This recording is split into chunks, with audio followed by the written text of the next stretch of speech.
Racing just is started. We have Mikey's first to show quickness at the start, moving up on the outside. Pasenciosa sangang daan in the middle portion. Then comes Platinum Lens. Alexis Touch comes next. Then followed by Security Prince. E-Box, while Dear Jen is the early trailer by about 12 lengths of the leader. And going along for the first turn, we have Sangang Daan by over length and a half. Mikey's in second, alongside third on the outside is Pasenciosa. 2 lengths further back in fourth comes Platinum Lens.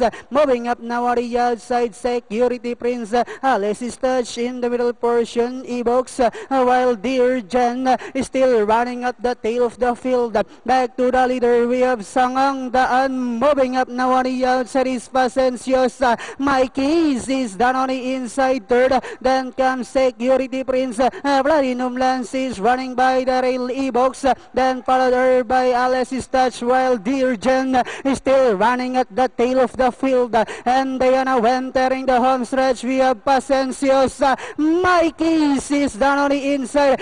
Security Prince moving up now on the outside as they swing for home. We have Pasenciosa. Security Prince is on the outside. Mikey's is down on the inside. Last 100 meters, we have Security Prince, followed by Pasenciosa. Dear Jen is on the outside, and it's going to be Security Prince. Dear Jen, then comes Pasenciosa, E-Box, Platinum Lens, Mikey's, Alexis Touch, and Sangang Daan. Ang layo lang talaga ng pinanggaling.